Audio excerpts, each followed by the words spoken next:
Hello बच्चों, सभी को गुड मॉर्निंग। तो आज हम फिर से आप सभी लोगों के लिए लेकर आ चुके हैं सुबह की 5 बजे वाली महत्वपूर्ण प्रश्न की यह कैप्सूल क्लास। प्यारे बच्चे, आज हम लोग करने वाले हैं फिजिक्स के चैप्टर 2 के महत्वपूर्ण प्रश्न। आपने इस चैप्टर को कहीं से भी पढ़ा हो, चाहे आप हमारे साथ शिखर बैच में पढ़ा हो या कहीं आप अपने ऑफलाइन कोचिंग में पढ़ा हो या किसी ऑनलाइन इंस्टीट्यूट से अलग से पढ़े हो, कोई टेंशन नहीं। अगर आपको बोर्ड में 95+ लाना है तो आप इस क्लास को देखो और रेगुलर देखो। डेली सुबह में ये 5 बजे होती है। हम ज़्यादा समय आपका नहीं लेते हैं, 20-25 मिनट मैक्सिमम। इतने टाइम में चैप्टर वाइज चैप्टर पूरे क्वेश्चंस जो सब्जेक्टिव होते हैं, जो लघु उत्तरी वाले आते हैं और दीर्घ उत्तरी वाले आते हैं, उन क्वेश्चन को हम याद करा देते हैं। मुश्किल से आप 90 से 100 दिन इस क्लास को ले लेते हो ना, तो फिजिक्स के पूरे चैप्टर के सब क्वेश्चन आपके जुबान पे होंगे। एग्जाम में जब क्वेश्चन आएगा तो आपको सोचना नहीं होगा, डायरेक्ट लिखना होगा। लेकिन इसके लिए थोड़ी सी तपस्या करनी होगी।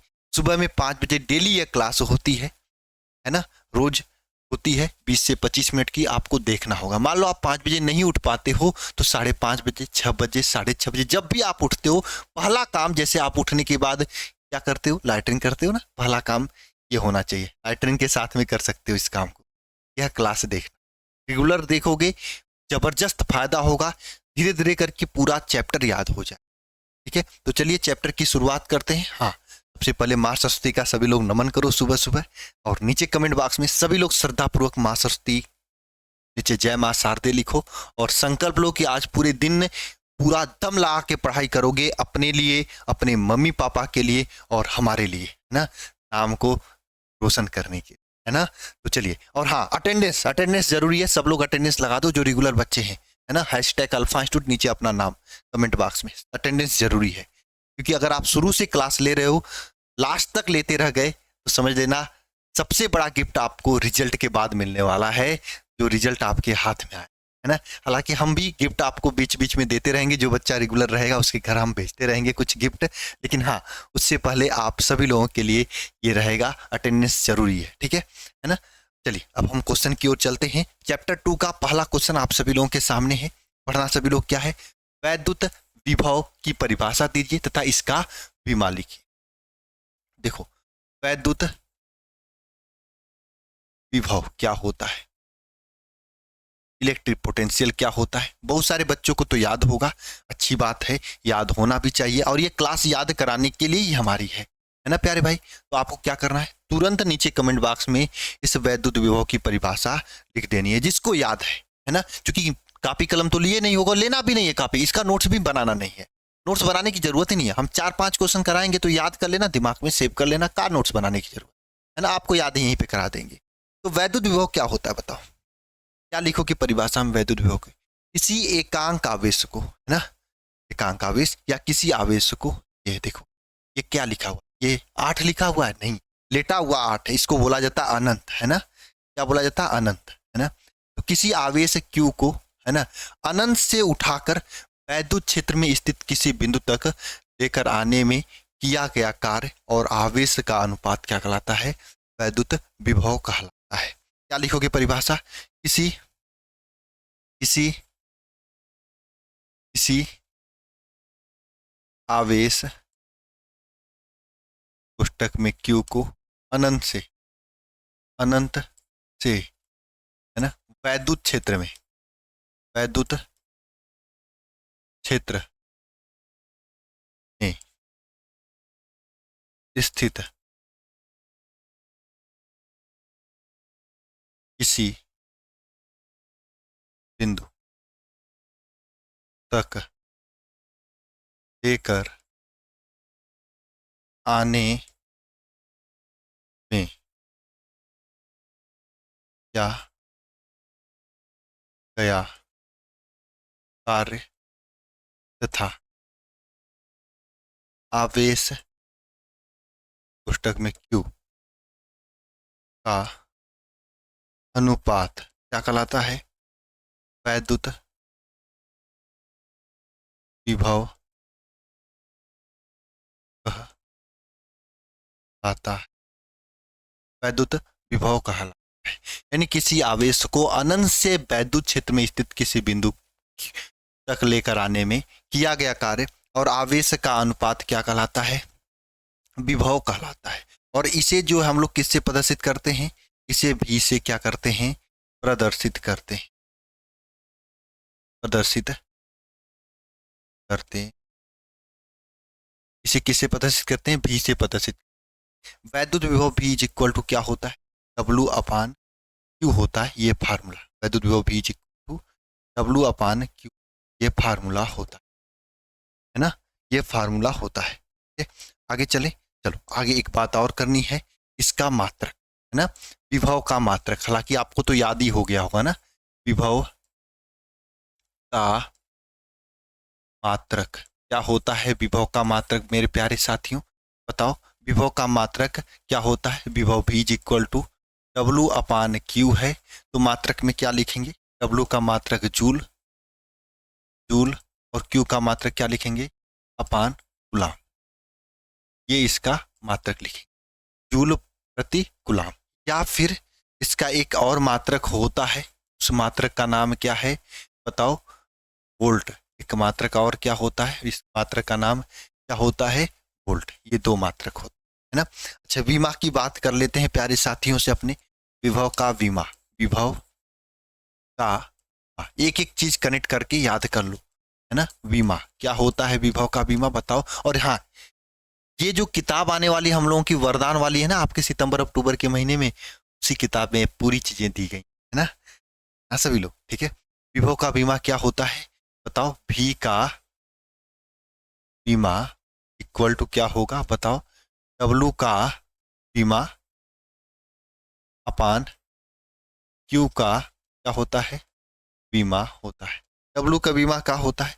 डब्लू का बीमा क्या लिखते हैं बताओ? M L T L square T minus two, ये डब्लू का बीमा होता है। अपान क्यू का बीमा क्या होता है? ए टी, यह क्यू का बीमा होता है। तो क्या लिखोगे यहाँ पे बताओ? यहाँ पे लिखना M L square A inverse T minus, ये इसका बीमा हो जाता है। इसका, ये इसका बीमा होता है, हो जाता है किसका? भी का बीमा हो, यह भी का बीमा हो जाता है ना, भी का बीमा हो जाता है ना प्यारे बच्चों।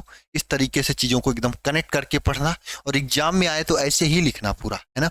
जब भी एग्जाम में आए तो इस तरीके से लिखना। और हाँ, आगे बढ़ने से पहले मैं आप सभी लोगों से इस शिखर 2.0 बैच के बारे में बता देना चाहता, जहाँ पे आपके बोर्ड परीक्षा 2025 की जबरदस्त तैयारी शुरू हो चुकी है। अगर आप अभी तक तैयारी सही से नहीं चल रही है आपकी, आप कहीं ऑफलाइन वगैरह जा रहे हो या ऑनलाइन में कहीं फंस गए हो, चीज़ें आपको बहुत नहीं अच्छे से पढ़ाया जा रहा है या धीरे धीरे पढ़ाया जा रहा है, टाइम पास किया जा रहा है ना। बहुत ऑनलाइन इंस्टीट्यूट ऐसे भी हैं, आधे घंटे 35-35 मिनट पढ़ाई कराते हैं। प्यारे बच्चे, आप सभी लोगों के लिए यह शिखर बैच, जो कि आपका हमारा पुराना बैच है, उसके साथ में शिखर 2.0 बैच, जो कि आप लोगों के लिए न्यू बैच आया हुआ है। ये आप सभी लोगों के लिए न्यू बैच लाए हैं, है ना। इस बैच को आप सभी लोग ज्वाइन कर सकते हैं। फीस मात्र 799 रुपये है, और इतने में आपके पूरे बोर्ड एग्जाम के अंतिम पेपर तक जबरदस्त तैयारी हो जाने वाली। इसमें क्या क्या होने वाली है? चैप्टर 1 से डेली लाइव क्लास होने वाली है, और साथ में 5 किताबें आपको देने वाले हैं हम लोग इसी में। ये वरदान किताब आपके घर तक जाएंगी। इसके साथ में क्या होने वाला है?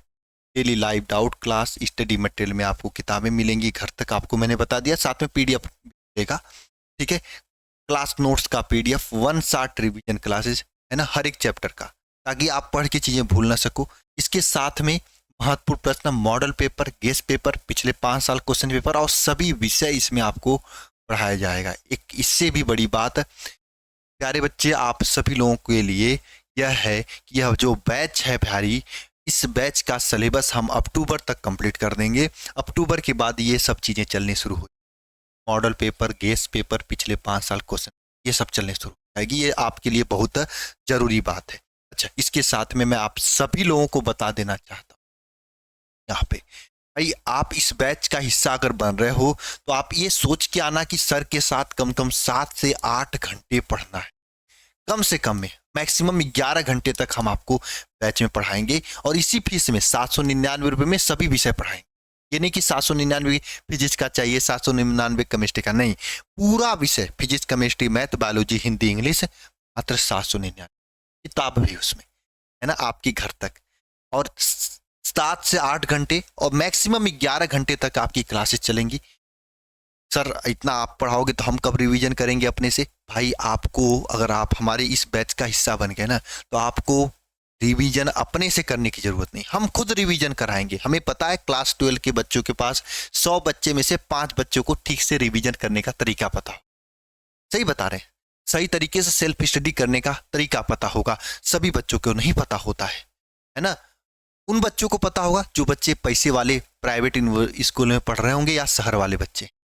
गांव वाले बच्चे जो लालटेन से, जो डिबरी से, जो जुगनू लाइट से पढ़ाई करते हैं, उनको नहीं पता होता है सब चीज। और आपका भाई है यहाँ पे जो कि आपके लिए काम कर रहा है, आपको पता, हम बताएंगे कैसे पढ़ना है, कैसे रिवीजन करना है, किस तरीके से आपको काम करना। और आपको रिवीजन करना ही नहीं है, हम खुद रिवीजन कराएंगे ऑनलाइन लाइव आके, एक एक पॉइंट को रिवीजन कराएंगे। इसीलिए तो 11 घंटे की क्लास रखे हैं, 7 घंटे पढ़ाएंगे, 3 घंटे रिवीजन कराएंगे, है ना। शुरुआत में जैसे जैसे आपका सिलेबस खत्म होता जाएगा, वैसे वैसे 7 से 6 घंटे हो जाएगा, 5 घंटे हो जाएगा, और रिवीजन का टाइम बढ़ाते जाएंगे। तो आपको अपने से कुछ नहीं करना है, बस क्लास करनी है, बस रिचार्ज करा के क्लास करनी है। हमको बस मात्र आपसे 799 फीस है, उतना ही देना है ना प्यारे बच्चे। तो आप ज्वाइन करके अपनी तैयारी को भयंकर कर सकते हैं। ये किताब भी उसी 799 में मिल जाएगी ना, तो आपको कोई क्वेश्चन बैंक लेने की जरूरत है, नहीं कोई नोट्स लेने की जरूरत है, सब कुछ आपके हाथ में हम पहुंचाएंगे इसी पैसे। ठीक है, चलो आगे चलते हैं नेक्स्ट क्वेश्चन पे। अच्छा, ज्वाइन कैसे करना है? ज्वाइन करने के लिए प्यारे बच्चे देखो, पहली बात तो अगर आपको ज्वाइन करना है तो जल्द से जल्द ज्वाइन कर लो। लेट करने से क्या होगा, ये 7 से 8 घंटे डेली पढ़ाया जा रहा है, 11 घंटे रिवीजन को लेकर हो रहा है, तो आपका सिलेबस आगे निकलेगा और आप होंगे पीछे, फंस जाएंगे, है ना। फिर बैकलॉग हो जाएगा, फिर मेहनत करते रह जाएंगे, है ना। इसीलिए अगर ज्वाइन करना है तो बिना देर किए ज्वाइन कर लो। पहली बात, कैसे ज्वाइन करना है? आप alpha institute pro app Google play store से डाउनलोड कर लो, लिंक मिल जाएगा डिस्क्रिप्शन है, या फिर ये नंबर है, और सबसे आसान इस नंबर पे कॉल कर लो, व्हाट्सएप कर लो, आपको पूरी जानकारी मिल जाएगी, जबरदस्त तरीके से तैयारी भी हो। ठीक है, चलिए आगे चलते हैं नेक्स्ट क्वेश्चन पे। अगला क्वेश्चन ये क्या है कि समविभव पृष्ठ के किन्हीं दो बिंदु, समविभव पृष्ठ के किन्हीं दो बिंदु के बीच मध्य 800 इलेक्ट्रॉन वोल्ट, कितना 800 इलेक्ट्रॉन वोल्ट आवेश को गति कराने में कितना कार्य करना पड़ेगा? देखो भैया, आपको पता है समविभव पृष्ठ, है ना, समविभव समविभव पृष्ठ के बाद क्या होता है? समविभव पृष्ठ में देखो, किसी भी आवेश को, कोई बिंदु ए है, कोई बिंदु बी है, तो ए बिंदु से बी बिंदु तक लेके जाया जाता है ना। तो क्या होता है? कार्य, है ना, जो होता है समविभव पृष्ठ में क्या होता है भैया, किया गया कार्य, कार्य क्या होता है? 0। याद रखना, क्यों? क्योंकि समविभव पृष्ठ के लिए इन दोनों बिंदुओं का विभव क्या होता है? विभव समान होता है। तो आपको पता है ना, कार्य इज इक्वल टू क्या होता है सूत्र? कार्य is equal to W is equal to Q into VA minus, मतलब Q into delta V। Delta V का मतलब इन दोनों बिंदुओं के बीच का विभवांतर। तो यहाँ पे क्या लिखोगे? W is equal to Q into VA minus VB, ये हो जाएगा। अच्छा, यहाँ पे ध्यान देना प्यारे बच्चों, VA माइनस VB, है ना, इज इक्वल टू 0 होता है। क्यों 0 होगा भाई? क्योंकि भैया इन दोनों, क्योंकि भैया यहाँ पे आप लिख सकते हो, इसलिए 0 होगा क्योंकि यहाँ पे VA is equal to VB है, माने दोनों का विभवांतर समान है, इसलिए 0।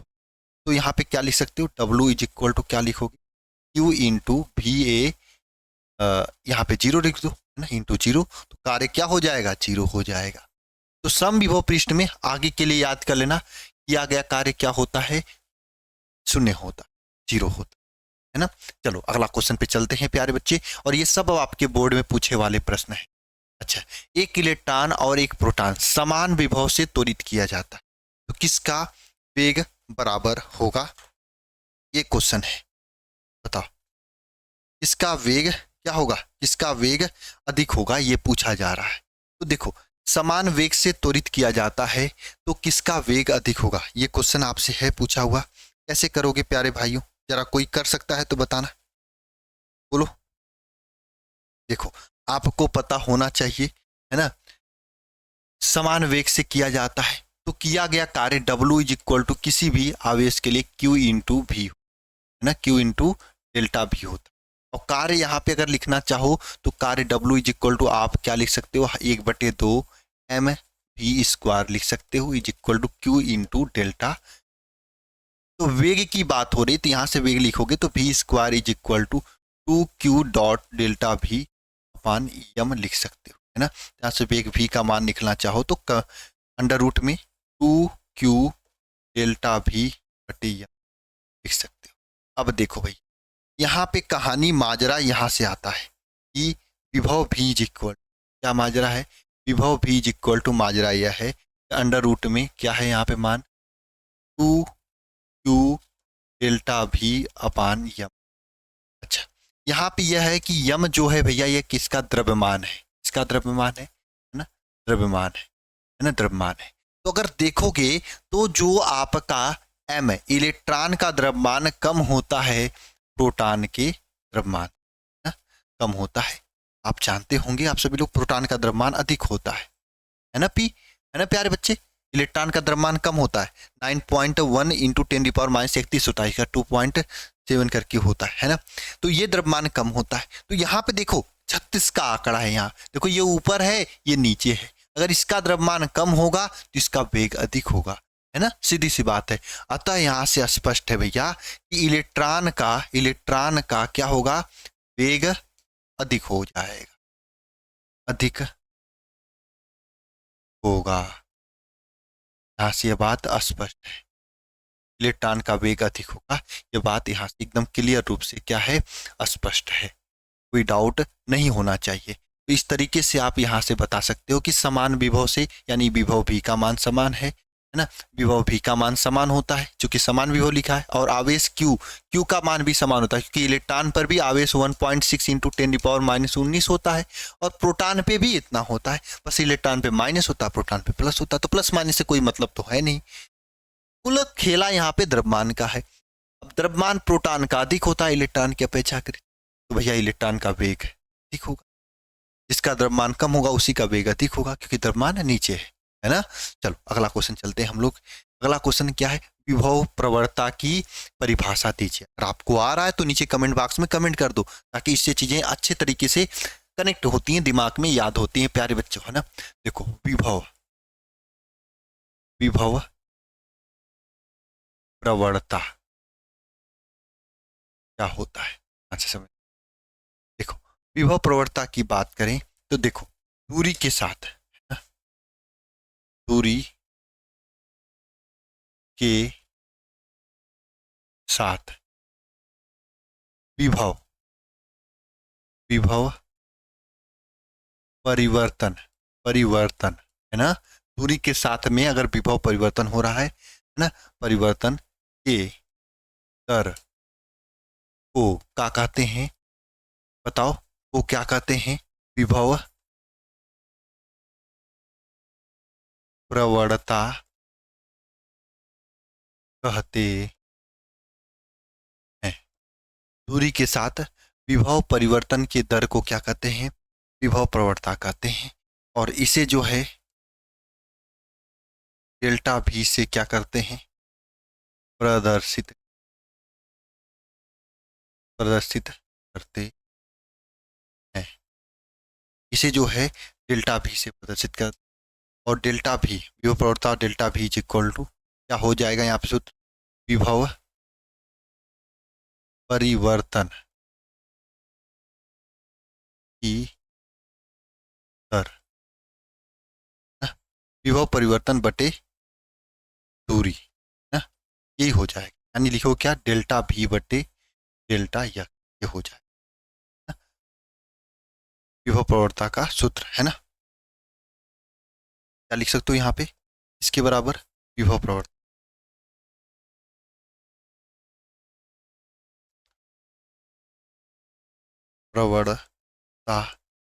इक्वल टू ये हो जाए, याद रहेगा एग्जाम तक। अच्छा, इसके आगे माइनस होता है क्योंकि विभव हमेशा घटता रहता है दूरी के साथ साथ, इसलिए, है ना प्यारे भाई। आई बात समझ में सभी को, बोलो बोलो मेरे प्यारे भाई। आगे चलें, है ना। चलो आगे चलते हैं प्यारे बच्चों, सभी के साथ, सभी के लिए जबरदस्त तरीके। आगे परिभाषा, समविभव पृष्ठ की परिभाषा लिखिए, है ना। अब बता दो समविभव पृष्ठ किसे कहते हैं, है ना, बता दो भाई, समविभव पृष्ठ किसे कहते हैं, है ना, जबरदस्त तरीके से बोला। देखो समविभव पृष्ठ की पूछ रहा है ना, तो देखो यहाँ समविभव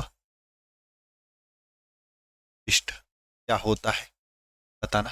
देखो समविभव पृष्ठ मतलब एक ऐसा पृष्ठ होता है जिस पर स्थित सभी बिंदुओं पे विभव समान होता है, क्या कहलाता है, समविभव पृष्ठ कहलाता है।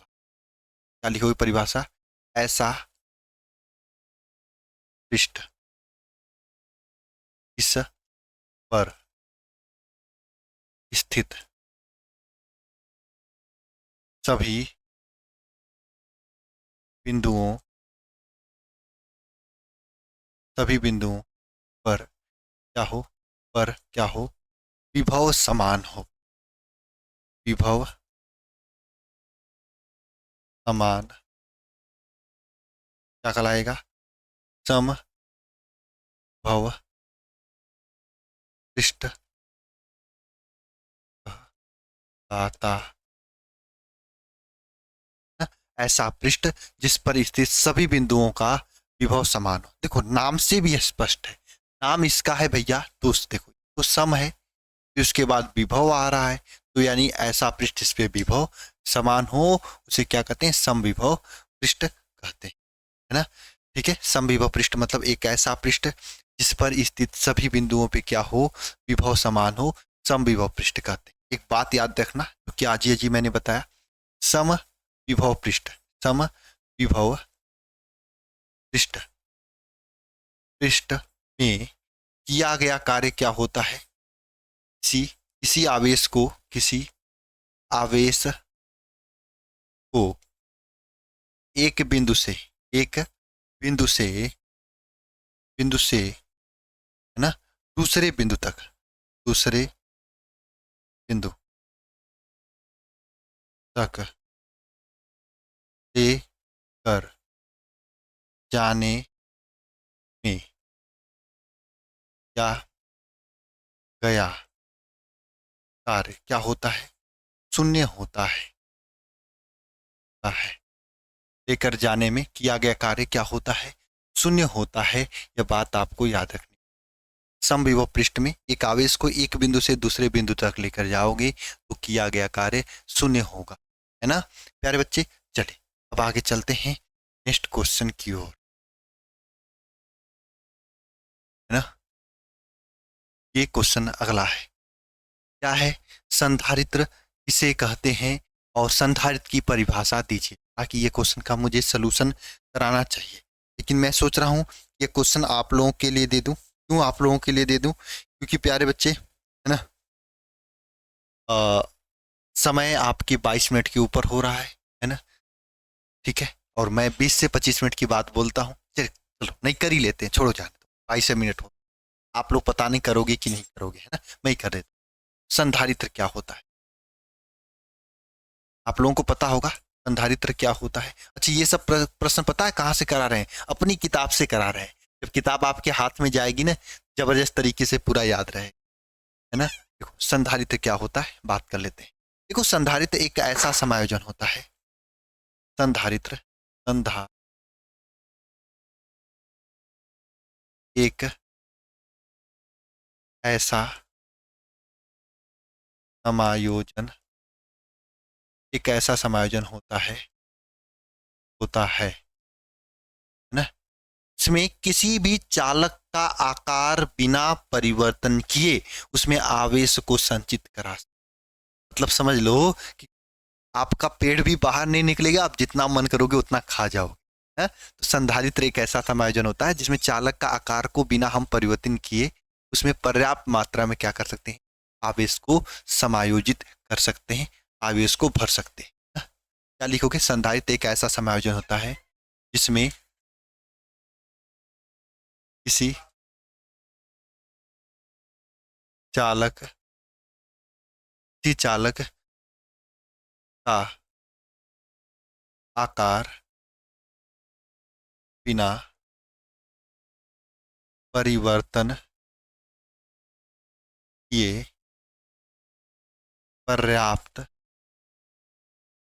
मात्रा में क्या कर सकते हैं, आवेश को क्या कर सकते हैं, संचित करा सकते, संचित करा सकते। ये आपकी संधारित्र की परिभाषा होगी। अब बात है संधारित्र की धारिता किसे कहते हैं। देखो, किसी संधारित्र पर Q आवेश देने पर उसके विभव, इस पर विभव जो है V उत्पन्न हो जाता है ना। मान लो कोई संधारित्र है ना, किसी किसी संधारित्र संधारित्र पर Q आवेश देने पर विभव क्या हो जाता है, विभव भी उत्पन्न हो जाता है, उत्पन्न हो जाता है ना। तो संधारित्र की धारिता क्या होगा, बताओ, है ना। तो संधारित्र की धारिता C इज इक्वल टू क्या हो जाएगा, Q अपान V, है ना। ये अनुपात क्या होता है, संधारित्र की धारिता कहलाती है ना। बात समझ में आई सभी को।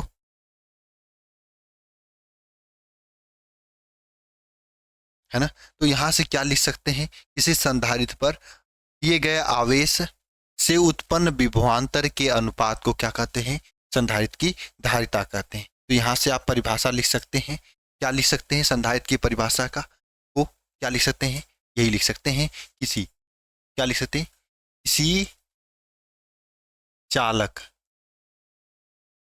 पर दिए गए आवेश तथा दिए गए आवेश तथा दिए गए आवेश तथा ना उत्पन्न उत्पन्न विभवांतर आंतर का अनुपात क्या कहलाता है, संधारित्र धारिता कहलाता संधारित्र की धारिता कहलाता है। यह परिभाषा आप लिख सकते हो, है ना। ठीक है, ये संधारित्र की धारिता की परिभाषा हो। अब चलो होमवर्क की बारी। देखो, मेरा उद्देश्य यह रहेगा कि आपको रोज एक लॉन्ग क्वेश्चन होमवर्क दूं। अच्छा सर, ये करेंगे कहाँ से आप, होमवर्क देने के तो दे रहे हो, करने के लिए आपको अपने नोट्स को देखना पड़ेगा। मैंने नोट्स में करा रखा है, या फिर आप जहाँ पे भी पढ़ाई करते हो वहाँ के सर जी लोग करा दिए। तो आपको क्या करना है, डेली एक लॉन्ग क्वेश्चन मैं दूंगा, उसको करना है। इसमें आज का लॉन्ग क्वेश्चन यह है, समांतर प्लेट संधारित्र की धारिता के लिए क्या व्यंजक को व्युत्पन्न करिए और इसकी धारिता को किस प्रकार पढ़ाया जा सकता है, ये आपको बताना है। तो ये लॉन्ग क्वेश्चन है। अथवा यही क्वेश्चन आपके एग्जाम में अलग तरीके से ऐसे भी पूछा गया कि समांतर प्लेट संधारित्र के लिए व्यंजक का निगमन करिए। देखो 2020, 17, 16, 18 कई बार आपके बोर्ड परीक्षा, तो इसे जरूर कर लेना। 5 नंबरिया प्रश्न है यह। अच्छा, इसमें यही फार्मूला आपको प्रूव करना है, आप सालन नाट ए अपान डी इसी को प्रूव करना है, अपने से कर लेना। और हाँ, करने के साथ में आप सभी लोगों के लिए एक और होमवर्क है जो कि क्लास वर्क है।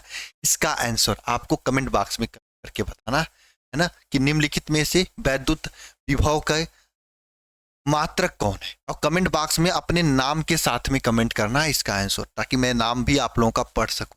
यार, हम चेहरा देकर आपको पढ़ा रहे हैं, आप नाम लिखने में संकोचाते हैं, ये गलत बात है ना। नाम तो लिख लिया करो। कभी आप मेरे सामने टॉपर बन के आओ 95 लाके, सर मैं ये नाम से आपके क्लास में कमेंट करता था, जाके क्लास देख लो, कैप्सूल क्लास का हर एक क्लास में आया हुआ होना चाहिए ना आपके पास एक प्रमाण कि हाँ मैं डेली क्लास कर रहे हैं, तो नाम के साथ में जरूर कमेंट किया करो। है ना, नाम ही तो पूछ रहा हूँ आपसे, है ना। चलो इसका, हाँ इसका अगर आप आंसर मुझे देना चाहते हो तो आप, अगर मुझे ये मानते हो तो आप इसका आंसर भी मुझे भेज सकते हो। भेजना किस पे, एक इंस्टाग्राम आईडी मैं बता रहा हूँ, अल्फा अल्फा INSTIEUT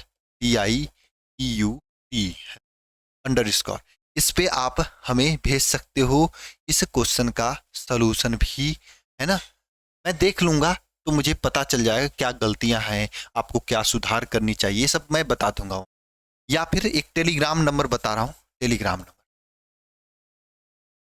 इस पे भी भेज सकते हो। नंबर है 930 577 1375। आप कोशिश करना, अगर इंस्टाग्राम चलाते हो तो इसी पे भेज देना, क्योंकि टेलीग्राम पे बहुत ज़्यादा सब लोग गुड मॉर्निंग गुड इवनिंग करते रहते हैं।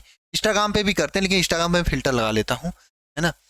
मेरी टीम लगा देती तो मैं देख लेता हूँ। तो आप टेलीग्राम, अच्छा इस नंबर पे व्हाट्सएप तो कतई ही मत करना, व्हाट्सएप नहीं करना है, केवल टेलीग्राम करना है ना। टाइम मिलेगा तो देख लूंगा, लेकिन इस पे जरूर देखूंगा। अच्छा हाँ, ये नहीं कि दिन भर करते रहो, शाम तक तो मुझे हजारों मैसेज आ जाते हैं। इसलिए आपको सुबह में 5 बजे क्लास हो रही तो मैक्सिमम 7 बजे तक, 6:30 बजे तक आप भेजोगे तो मैं आपका सीन करके देख लूंगा, उससे बाद में नहीं देखूंगा। ज़्यादा मैसेज जो है मैं किसका किसका देखूँ बताओ, 150 बच्चे को देख सकता हूँ, सभी का तो देख नहीं सकता। लेकिन हाँ, आपका देखूँ या ना देखूँ, आप इसका सोल्यूशन जरूर करना, भेजना जरूर मुझे, देखूँ या ना देखूँ, किसी दिन आपका भी देख लूंगा, है ना। इससे फायदा क्या होगा, आप मेरे पास भेजोगे तो ठीक रहेगा, आपको इसी बहाने तो सॉल्व करोगे ना। ऐसा नहीं कि नोट्स का फोटो उठा के भेज देना, ऐसा नहीं, खुद से लिख के इसे सॉल्व करना एक एक स्टेप, तब मुझे भेज। नहीं आ रहा तो उसको पढ़ के याद करके सॉल्व करके फिर से भेजना, ठीक है। तो मिलते हैं नेक्स्ट क्लास में, सभी को जय मां सरस्वती। और जो बच्चे अभी तक बैच को ज्वाइनिंग नहीं किए हैं, सभी बच्चों से मैं रिक्वेस्ट करता हूँ, आप सभी लोग बैच को ज्वाइन कर लो जल्द से जल्द, और अपनी तैयारी को जबरदस्त तरीके से शुरू। मिलते हैं नेक्स्ट क्लास में, सभी को जय मां सरस्वती।